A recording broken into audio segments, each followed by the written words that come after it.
Welcome back to my channel again. Oh my God. Guys, kakarating ko lang dito sa Taipei and I'm so happy kasi start na ng Chinese New Year ngayon and yeah, I came to Taipei. Pumunta ako dito sa Taipei para dito ako mag-spend ng New Year and yeah, so 6 days kami guys na walang pasok, mahaba-habang bakasyon yun.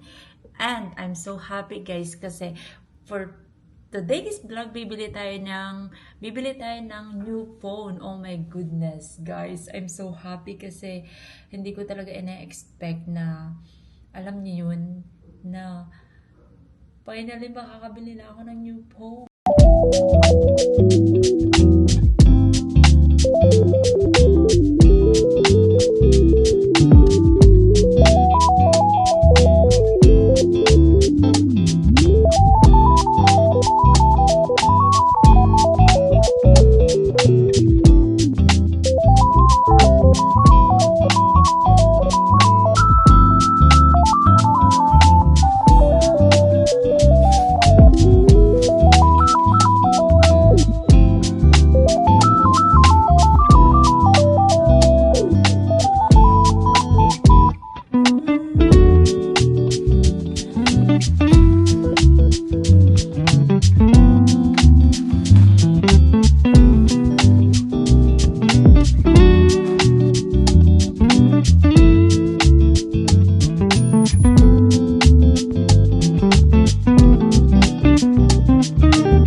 So, nandito na ako guys.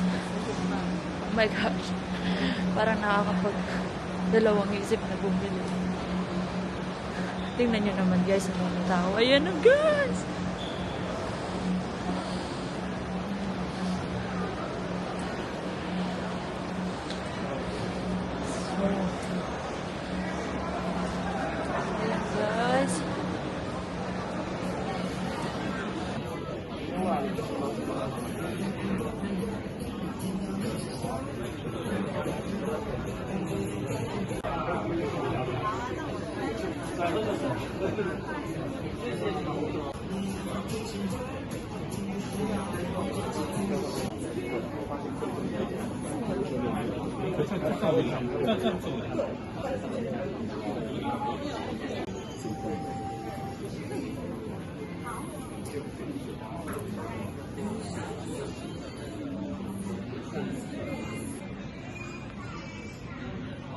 如果说我们家是保留还是白手，临近的社群。So guys, kakalabas ko lang. Oh my God, I'm so happy. Ito na siya guys, nabili ko na. And pauwi na rin ako ngayon. And yeah, I'm so excited to unbox it guys. Medyo nagkaroon lang ng trouble kasi hindi in-accept ng Apple yung card ko. So, I have to withdraw by ATM. I'm so excited guys.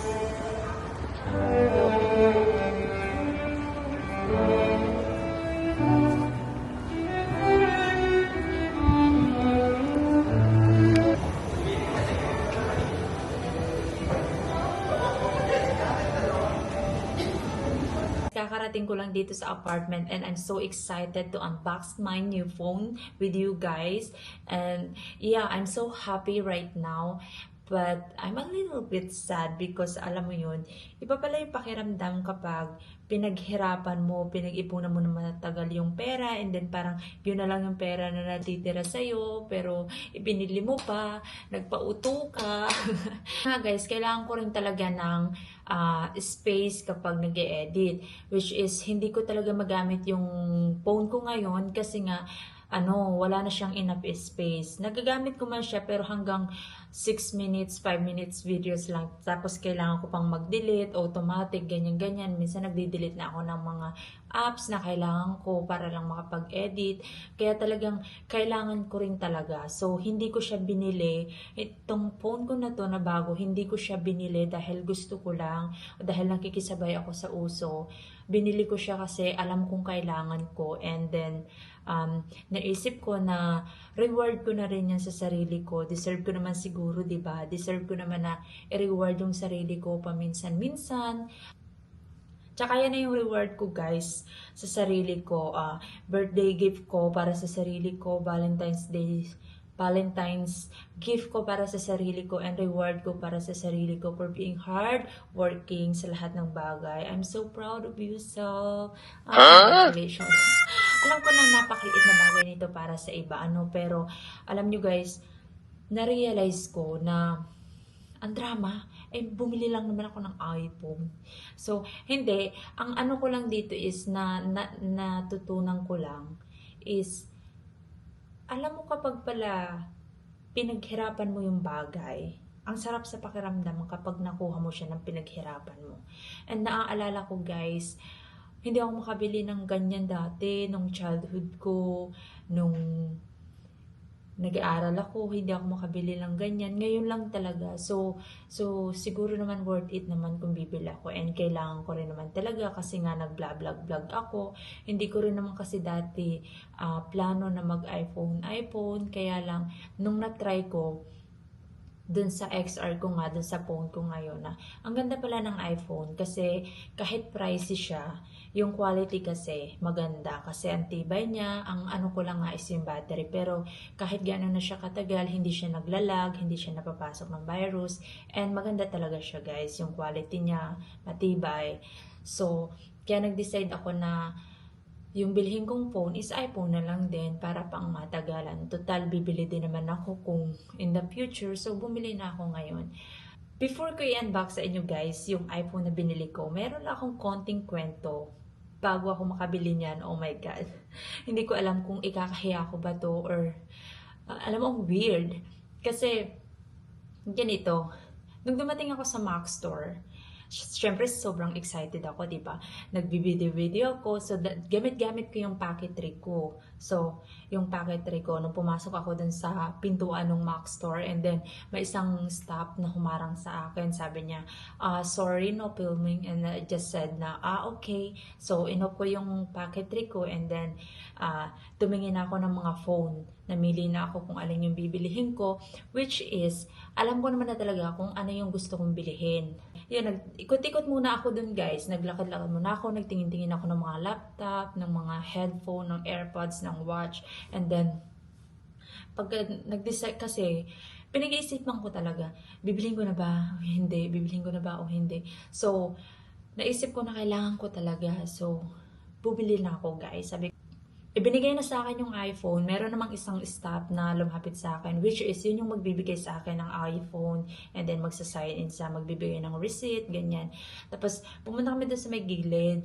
Sabi niya sa akin, do you want to pay in cash or just use your credit card?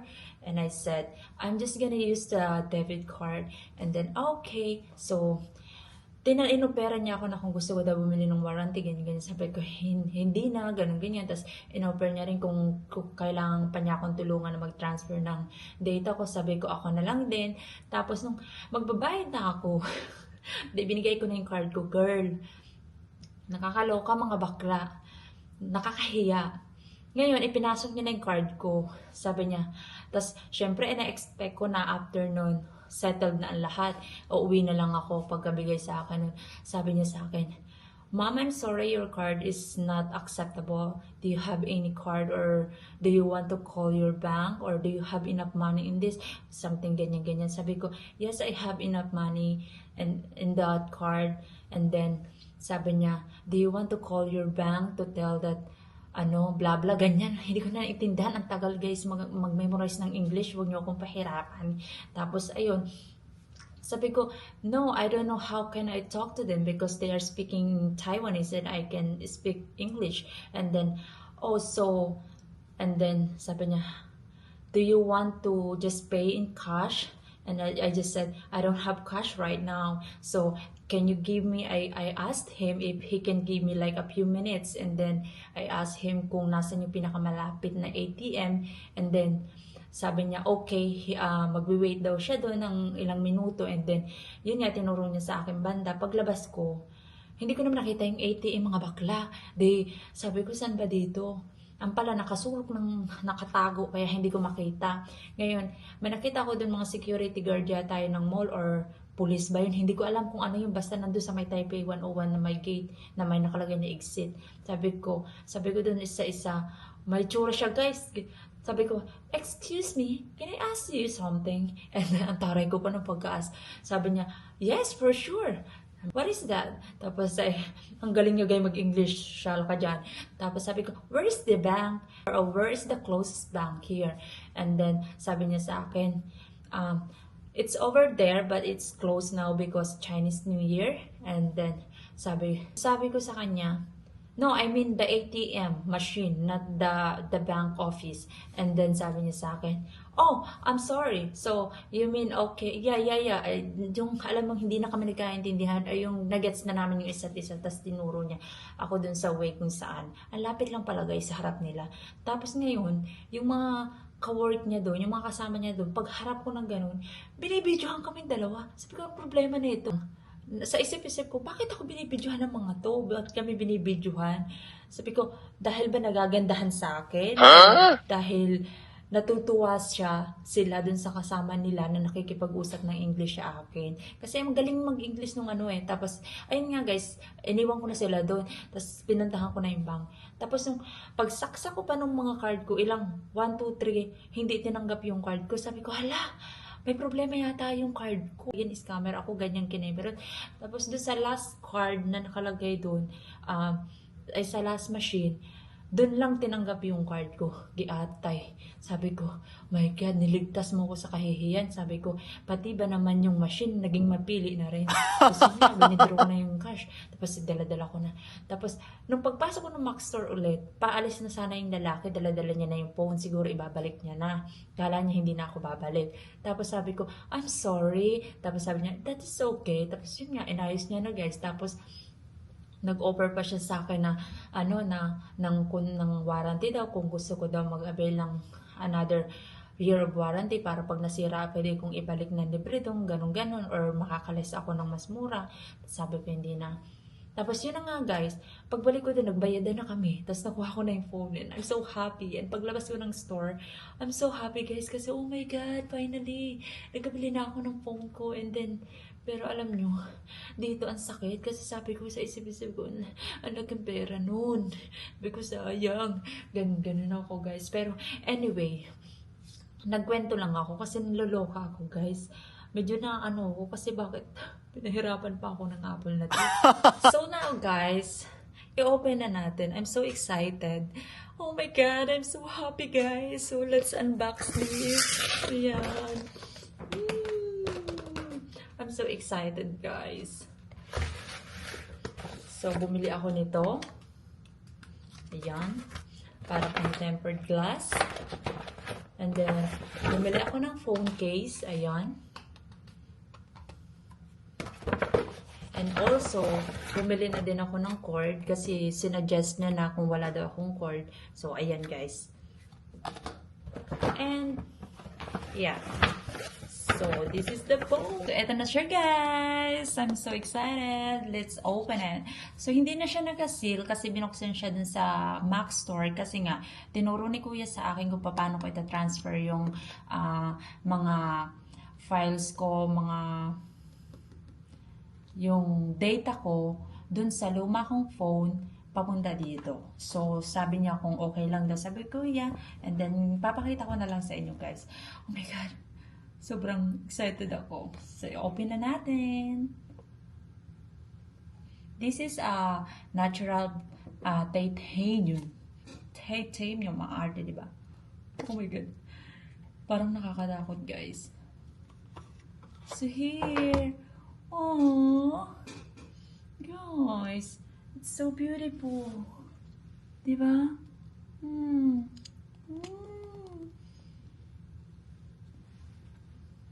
Open natin, guys.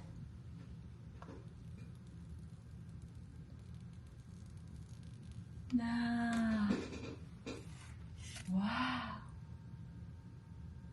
diba? I'm so happy, guys.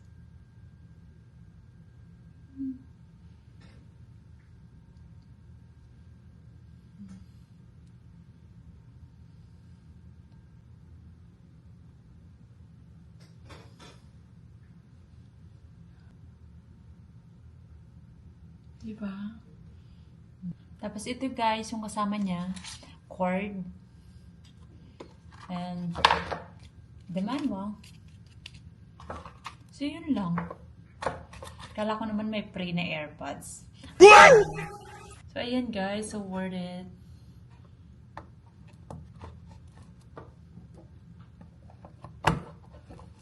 Ilalagyan ko siya ng case. I'm so happy talaga guys. So, ayun guys. This is a natural titanium color. And yung price, research nyo na lang. Okay?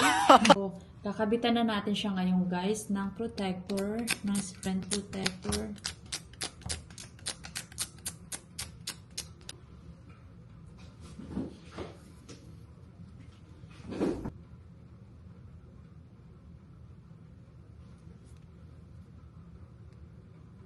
Hindi ako ganun karunong.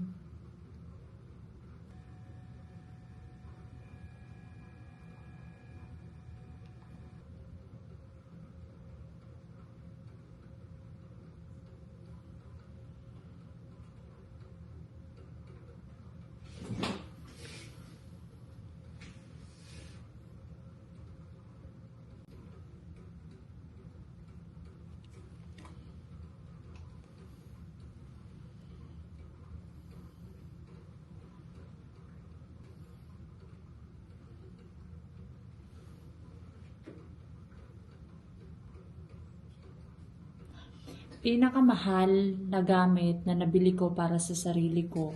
So, ayun lang guys. Thank you sa lahat ng nanood. Huwag niyong kalimutan mag-subscribe, mag-like, and mag-share. So, ayun guys. Thank you very much. Bye-bye!